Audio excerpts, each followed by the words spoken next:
Why do I keep going? Well, it must be because I enjoy it.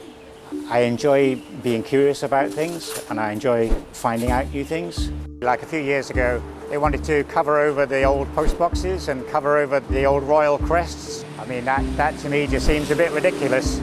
And if you want tourists to come to Hong Kong, they need to come here because it's a little bit different, you know, and the colonial history to me is what makes Hong Kong special. 大家好，我叫做 David Bellis 或者杯大壞。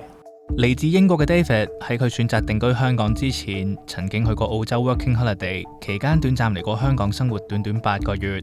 While I was in Australia, I really missed Hong Kong, so I signed up for my first Cantonese night class in Sydney. I had to go back to the UK to be best man for some friends, and then I got a job and I just saved up the money, and when I have enough money, I come back to Hong Kong. David 喺香港住咗28年，佢曾經做過電腦程式員，亦都做過營業經理。喺2002年，同朋友開設咗資訊網站，佢就負責寫歷史部分。每次出 post 都引嚟好多讀者回響，直到2009年，佢自立門戶開設咗Gwulo網站，一個關於香港歷史嘅英語平台。透過自己收集同埋網民分享嘅資料，補完咗香港主流歷史以外嘅片段。網站至今已經有超過34000篇文章同埋2萬張相。而 David 揾資料嘅方法就離不開3件事，就係買相、睇書、查殖民政府資料啦。So as we come in, we've got lots of books waiting to be sold. So these are my books, and then in here and here, these are everybody else's books. So storage in Hong Kong is always tricky. So just trying to keep all our history books. 睇完書就梗係睇埋相啦。So this one you can see has come from New Mexico in America. Maybe like $110, $120. It was a surprisingly cheap one for me. The pictures, you know, they were all taken here, and they've spread out around the world, and now they're coming back home to Hong Kong again. 呢一度每一張相都好有重量，唔單止係佢歷史嘅價值。David 花費喺每一張照片上面嘅錢亦都唔少，每張閒閒地都100蚊起跳。One of the disappointing things about enjoying Hong Kong history is that of all the photos on eBay, Hong Kong photos are by far the most expensive. I'm guessing it's between 1,000 and 2,000, but I honestly don't know the actual number. So they live in here and in here. So most of them are in here. So nothing very high tech. So the big problem in Hong Kong for photos, first of all, is the weather, and they go mouldy and they damage. And the other problem is insects.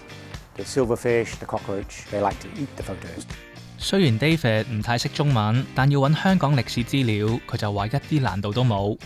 The colonial time, at least up until 97, from the 1840s right through, the history is all recorded in English, so it's very easy for me to search it. If I was living in Tokyo, for example, I imagine I'd have a great difficulty finding the material. 除咗 work from home， 對每件事充滿好奇嘅 David， 平日都中意四圍公，實地觀察同發掘香港有趣嘅史料。今日 David 就帶我哋認識佢嘅地頭新蒲崗。So when I heard that name, Sun Po Kong, Sun, I thought, if there's a Sun Po Kong, maybe there's an old Po Kong. And if you look on the old maps, here we are. So this is the Po Kong village. It had a little hill with a village here, nicely sheltered by the hill, and it was just over behind us over here. Most of the hill was dug away by the Japanese. They needed a lot of earth and rock when they were expanding the airfield here. 根據 David 揾到嘅資料，日軍侵佔香港時曾經空襲過啟德至新蒲崗一帶，加上要擴建機場，令附近居民都要被迫撤離。喺日佔開始唔夠1年，蒲崗村就喺香港完全消失。為咗好好保存香港歷史 ，David 曾經處理過一項有關香港二戰史嘅計劃，叫做戰爭日記。佢仲話有時光機嘅話，就一定要翻去睇一睇。One of the first diaries is from a lady called Barbara Anslow, and she very generously shared her diary from those years with us. And then I was able to go and meet her, and it became an annual visit. So we would meet up once or even twice a year. 活喺二戰時期嘅 Barbara Anslow 見證過戰爭前後，入住過由赤柱監獄改建成嘅集中營。佢筆下嘅日記就錄盡咗戰時嘅辛酸同埋重光之後嘅和平。Sadly, she died last year. She was 100 then. So She had memories of Hong Kong right back to the 1920s. It was brilliant to talk to her and have these personal experiences. I get a lot of enjoyment out of it. Today, I've seen via 2 emails coming in, different families getting in touch that they haven't seen each other for many years. So when you have moments like this, it's very satisfying. 佢過去嘅所見所聞都成為咗網站上一篇篇有血有汗嘅文章。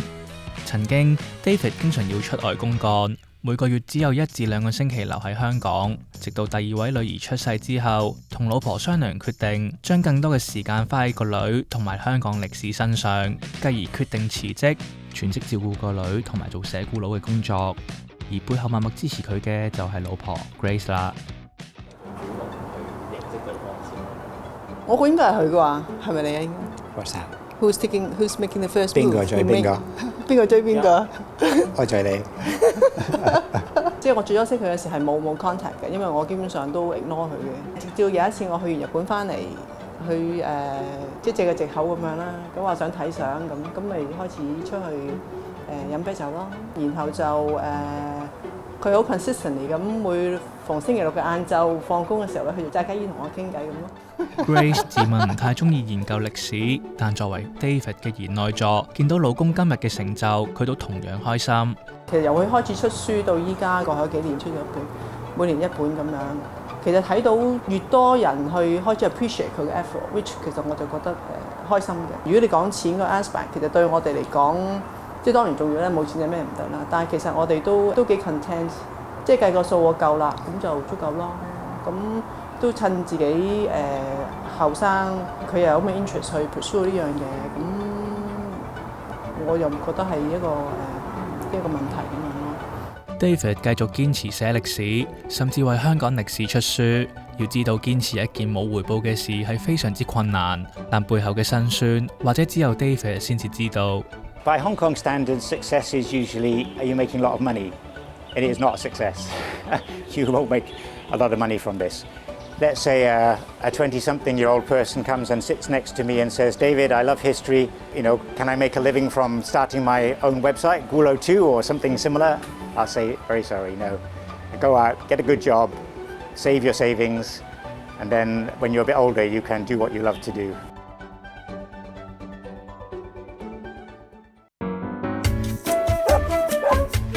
你同你家主子有冇溫馨、感人、驚險、爆笑、獨特難忘嘅故事呢？無論你養嘅係咩寵物，如果你都想拍低你同主子獨一無二嘅故事留為紀念，又願意同大家分享，唔好猶豫啦！即刻 email 話俾我哋知，俾我哋嘅拍攝團隊報導你嘅故事啦！喵！記得訂閱果子啦！仲要撳埋個鐘仔添啊！